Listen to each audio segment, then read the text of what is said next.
ചിന്നമ്മ അങ്ങനെ ജയിലിലായി. പനീർ ചിറ്റപ്പൻ ഹാപ്പിയുമായി.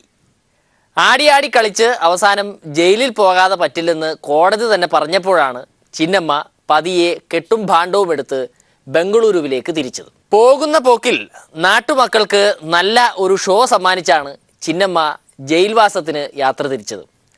ജയലളിതയുടെ ശവകുടീരത്തിൽ വെച്ചായിരുന്നു ഈ ഷോ. എന്തൊക്കെയാണ് കാണിച്ചതെന്ന് ചിന്നമ്മയ്ക്ക് തന്നെ വലിയ പിടുത്തമില്ല. ചിന്നമ്മ ജയലളിതയുടെ സ്മാരകത്തിൽ ഇടിച്ചതിൻ്റെ ഗുട്ടൻസ് എന്താണെന്ന് പിടികിട്ടുന്നില്ല.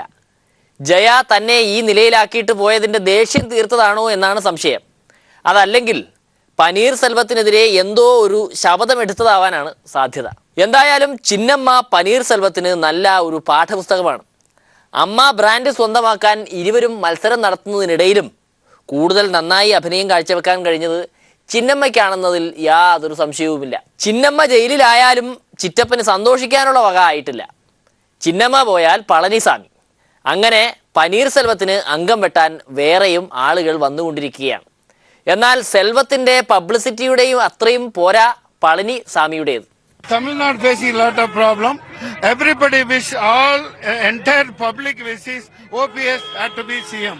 OPS had to select as a CM. All MLAs,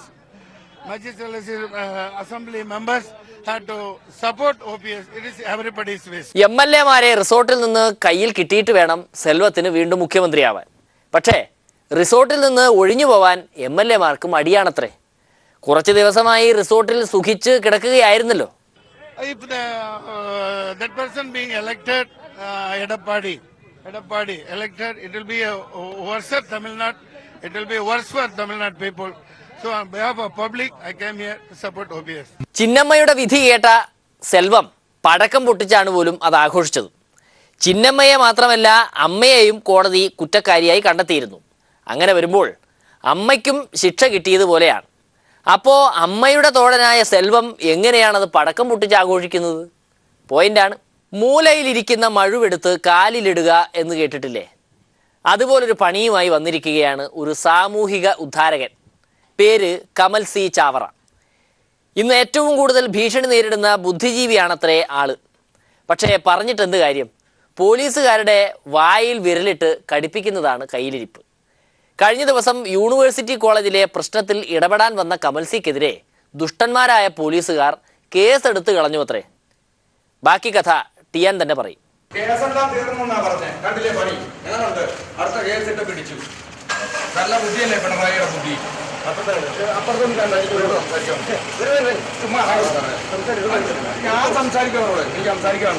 ഞാനിവിടെ യൂണിവേഴ്സിറ്റി കോളേജിലെ വിഷയത്തില്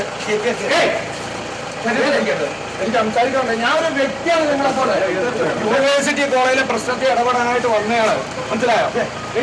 കമ്മീഷണർ എടുത്ത് സംസാരിക്കുന്നതിന്റെ അടുത്ത് തന്നെ അറസ്റ്റ് ചെയ്തുകൂടെ കൊണ്ടുവന്നാണ്. ഇപ്പൊ റിമാൻഡ് ചെയ്യാൻ പോവാ. എന്താ ഞാൻ ചെയ്ത തെറ്റ്? ഞാൻ നോവലിസ്റ്റ്. അതെ, പ്രസിദ്ധ നോവലിസ്റ്റ് ആയാൽ ഇതാണ് കുഴപ്പം. അറസ്റ്റ് ചെയ്യാൻ പാടില്ല. ഇതൊന്നും അറിയാത്ത പോലീസിനെയാണ് പിണറായി സർക്കാർ തീറ്റിപ്പൊറ്റിക്കൊണ്ടിരിക്കുന്നത്. എന്താണ് പറയും? എനിക്ക് പറയാനുണ്ട്. 5 മണിക്കൂർ എന്നെ ഉപദ്രവിച്ചു, ജീപ്പിലിട്ട് ഉപദ്രവിച്ചു. എന്നെ DGP 2 ദിവസമേ ഉള്ളൂ സർക്കുലർ എത്തിയിട്ട് എനിക്കെതിരെയുള്ള കേസ് കഴിഞ്ഞത്. എന്നിട്ട് പിടിച്ചോണ്ട് പോകുന്ന ഞാൻ പോക്ക് കണ്ടോ? ഇനി ഈ ഷോയുടെ കഥയും തിരക്കഥയും ഒക്കെ എന്താണെന്ന് പോലീസ് തന്നെ പറഞ്ഞു തരും. പോലീസുകാർ അത്ര നല്ല വെടിപ്പായ ആൾക്കാരല്ലെങ്കിലും ഈ നോവലിസ്റ്റിനെ കുറിച്ച് അവർ പറയുന്ന കഥ കേട്ടിട്ട് വിശ്വസിക്കാതിരിക്കാൻ തോന്നുന്നില്ല. പിന്നെ ഒരു KM ഷാജഹാനുണ്ട്, ആളുടെ കൂടെ വന്നെന്ന് പറഞ്ഞു. അപ്പോൾ അവർ 3 പേരുണ്ട്. പിന്നെ ഇന്നിപ്പം എനിക്ക് അയാളെ പേരറിയായിരുന്നു. പിന്നീടാണ് അയാൾ പറഞ്ഞത് ഈ കമൽ സി ചാവറ, മറ്റ് 2 പേരുണ്ട്, 2 സ്ത്രീകളുണ്ട്, സാരി കൊടുത്ത സ്ത്രീകൾ. അവർ എനിക്ക് വേണ്ടി അവരുടെ പേരൻസാണെന്ന് തോന്നുന്നു. അവരോട് സംസാരിക്കാൻ പറ്റില്ല. അപ്പോൾ കമ്മീഷണർ മീറ്റിംഗ് വിളിച്ചാൽ ചെന്ന സമയത്ത് ഈ ഡിസ്കഷൻ നടക്കുന്നു.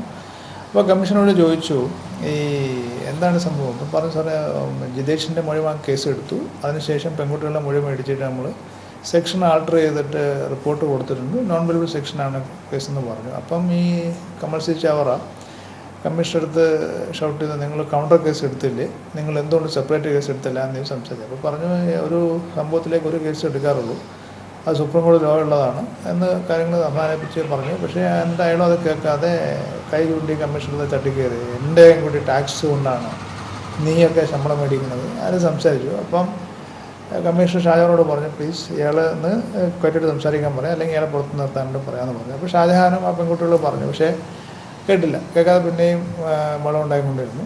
അപ്പോൾ അതാണ് കാര്യം. വായിലെ നാക്കായിരുന്നു പ്രശ്നം. പക്ഷേ എഴുത്തുകാരന് എന്തു തോന്നിയാസവും പറയാനുള്ള സ്വാതന്ത്ര്യമുണ്ടെന്ന് പോലീസുകാർ മനസ്സിലാക്കേണ്ടതായിരുന്നു. അവസാനം കമ്മീഷണർ ഗൺമാനെ വിളിച്ചു, അയാളെ പുറത്ത് നിർത്തി. പിന്നെ പോകാൻ വേണ്ടി പോകാതെ ഇങ്ങനെ ഗൺമാനോട് തട്ടിക്കയറിയ സമയത്ത് പുറത്ത് നിർത്തിയ ശേഷം ഈ സംഭവത്തിൽ കേസെടുക്കാൻ വേണ്ടി പറഞ്ഞു. അപ്പോൾ കേസെടുക്കാൻ വേണ്ടി നമ്മൾ എൻ്റെ കൂടെ വരാൻ വേണ്ടി പറഞ്ഞപ്പോൾ പുള്ളി വരാതെ ഒരു ഇഷ്യൂ ഉണ്ടാക്കി, ബോളുണ്ടാക്കി, എൻ്റെ ഷട്ടിലൊക്കെ പിടിച്ച് ഇവിടെയൊക്കെ സംഭവം മുറിപ്പെടുത്തി. അതാണ് നമ്മൾ മതിയായ പ്രാവശ്യമാണ് കൊണ്ടുവന്ന് ഇവിടെ കൊണ്ടുവന്ന് കേസെടുത്തു. എന്ത് തോന്നിയാസം പറയാനുള്ള സ്വാതന്ത്ര്യം കൊടുത്താലും ഊതിച്ചു കഴിഞ്ഞാൽ സംഗതി പോക്കാം. നോവലിസ്റ്റിനെ കൊണ്ട് ഊതിച്ചപ്പോഴാണത്രേ പോലീസിന് സംഗതി മനസ്സിലായത്. കേസെടുത്ത് നമ്മൾ കോടതി ഹാജരാക്കും. ഇതാണ് സംഭവം. അപ്പോൾ ഒരു പോലീസ് കമ്മീഷണറുടെ മുമ്പിൽ വെച്ചിട്ട് മറ്റ് ആളുകളുടെ മുമ്പിൽ വെച്ചിട്ട് തട്ടിക്കയറി കമ്മീഷണർ വളരെ മോശമായിട്ട് സംസാരിച്ചു. അതിനുശേഷം നമ്മളിപ്പം മെഡിക്കലിനടുത്തപ്പോൾ നന്നായി മദ്യപിച്ചിട്ടുണ്ട്. ഇത് ഒരു സ്ഥിരം വെച്ച് നടത്തുന്ന സംഗതിയാണെന്ന് തോന്നുന്നു. കാരണം ഇയാളുടെ ബാക്ക് ഹിസ്റ്ററി എടുത്തപ്പോൾ പാലക്കാട് ഈ ഇങ്ങനെയുള്ള സംഭവങ്ങൾ കേസുണ്ട്. എന്തായാലും ഇതുപോലെ നാട് നന്നാക്കാൻ നടക്കുന്ന നോവലിസ്റ്റുകളുടെ കഞ്ഞിയിൽ പോലീസായിട്ട് മണ്ണിടരുത്. അങ്ങനെ ചെയ്താൽ ഇതുപോലെയാവും കമൽ സിയുടെ കാര്യം. ഇനി വെള്ളാപ്പള്ളി സാറിൻ്റെ കസർത്താണ്. NDAയുമായി പിണങ്ങി പിരിയാൻ തയ്യാറെടുക്കുന്ന വെള്ളാപ്പള്ളി സാറിനെ ഭയങ്കര സംശയത്തോടെയാണ് ഈ പത്രക്കാർ ഇപ്പോൾ കാണുന്നത്. UDFൽ നുഴഞ്ഞു കയറാൻ ഉമ്മൻചാണ്ടിയുമായി രഹസ്യ നീക്കം നടത്തിയില്ലേ എന്ന് വരെ ചോദിച്ചു കളഞ്ഞു പത്രക്കാർ. പക്ഷേ UDFലെ ഒരാൾക്ക് വെള്ളാപ്പള്ളി സാറിനെ കണ്ണെടുത്താൽ കണ്ടുകൂടാ. പച്ചക്കള്ളമാണ്. ഞാൻ ഉമ്മൻചാണ്ടിയായിട്ട് അടുത്ത കാലത്ത് കണ്ടിട്ടേയില്ല. അങ്ങനെ ഒരു നീക്കത്തെ പറ്റിയ ഒരു ആലോചന നാളെ വരെ ഉണ്ടായിട്ടില്ല എന്ന് മാത്രമല്ല, ഇത് വാസ്തവത്തിൽ ഉമ്മൻചാണ്ടിക്ക് പോലും അറിയാൻ പാടില്ല എന്ന് എനിക്ക് തോന്നുന്നു. കാരണം ഉമ്മൻചാണ്ടി ഇപ്പോൾ തന്നെ കേരള രാഷ്ട്രീയത്തിൽ അദ്ദേഹത്തെ ഒതുക്കാനായിട്ട് നോക്കിക്കൊണ്ടിരിക്കുന്ന സമയത്ത് അദ്ദേഹമായിട്ട് സീറ്റ് ചർച്ചയ്ക്ക് എങ്ങനെ പോണ്? സീറ്റ് ചർച്ചയ്ക്ക് യഥാർത്ഥത്തിൽ പോകേണ്ട KPCC പ്രസിഡന്റ് അല്ലേ?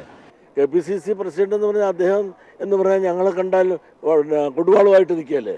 ആ കൊടുവാളുമായിട്ട് നിൽക്കുന്ന KPCC പ്രസിഡന്റ് ഉൾക്കൊള്ളുന്ന ഒരു ഭരണ സംവിധാനത്തിൽ ഞങ്ങൾക്ക് എവിടെ ഇടം തരുമെന്ന് ആരെങ്കിലും കരുതുന്നത് ശരിയാണോ? മാത്രമല്ല രാജൻ ബാബു ഞങ്ങളുടെ ലീഗൽ അഡ്വൈസറായി ഇരിക്കുന്നു എന്നൊരു ഒറ്റ കാരണം കൊണ്ട് UDFൽ നിന്ന് രാജൻ ബാബുവിനെ വെട്ടിമാറ്റി കളഞ്ഞില്ലേ? അപ്പോൾ കോൺഗ്രസിൻ്റെ ഏറ്റവും വലിയ ശത്രു എന്ന് പറയുന്നത് ഇന്ന് SNDP യോഗമാണ് എന്നല്ല വെച്ചിരിക്കുന്നത്, പ്രത്യേകിച്ച് KPCC പ്രസിഡന്റ്. ആ പ്രഖ്യാപിത നയം അവർക്ക് ഉള്ളിടത്തോളം കാലം അവരെങ്ങനെ ഉൾക്കൊള്ളും?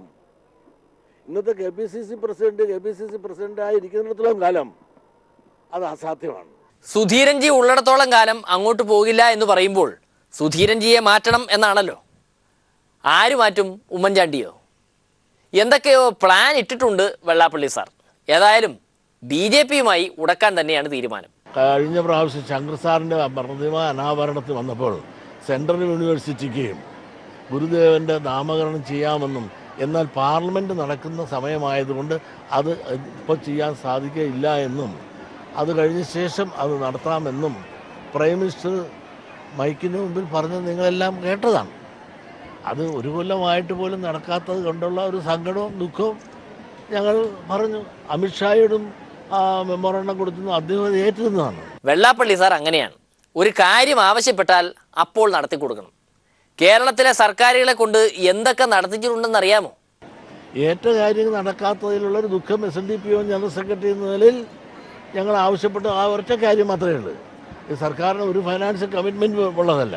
ഒരു തീരുമാനം എടുക്കണമെങ്കിൽ അവർക്ക് ഏറ്റവും വേഗം തീരുമാനം എടുക്കുവാൻ സാധിക്കുന്ന ഒരു കാര്യമുള്ളൂ. അത് ചെയ്യാത്തതിൽ ഞങ്ങൾക്കൊരു പ്രതിഷേധവും ദുഃഖമുണ്ട്.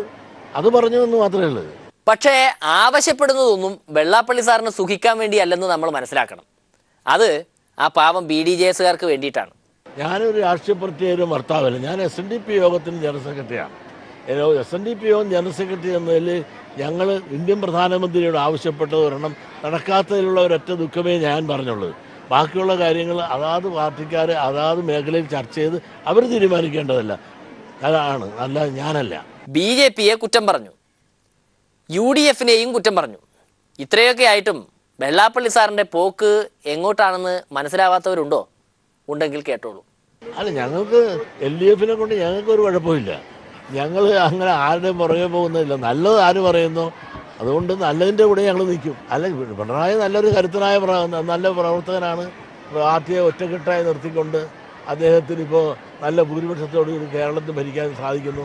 അദ്ദേഹം നല്ല ഭരണകർത്താവാണ് എന്ന് ഞാൻ പറഞ്ഞു എന്ന് വിചാരിച്ച് ഞാനൊരു ഇടതുപക്ഷക്കാരനോ പിണറായി പക്ഷക്കാരനോ ആണെന്നല്ല. പക്ഷേ ഇന്നത്തെ പരിസ്ഥിതിയിൽ അദ്ദേഹമാണ് ഇടതുപക്ഷത്തിൽ നിന്ന് ഭരിക്കാനായിട്ട് കൊള്ളാവുന്ന ഒരു വ്യക്തിയെന്ന് ഞാൻ പറഞ്ഞാൽ അതിനകത്ത് തന്നെ മറ്റൊരു പക്ഷം ചേർന്നു എന്നുള്ളതല്ല. ഞാൻ അച്യുതാനന്ദന് വിരോധിയായി അല്ല പറയേണ്ടത്. കാരണം ഞാൻ ഉള്ളത് പറഞ്ഞു, ഒത്തു പറഞ്ഞില്ല, ഉള്ളത് പറഞ്ഞു എന്നുള്ളത് നിങ്ങൾ മനസ്സിലാക്കേണ്ട കാര്യമുള്ളൂ. വെള്ളാപ്പള്ളി സാർ കാത്തിരുന്നോ? ഇപ്പോൾ എടുക്കും LDF-ൽ.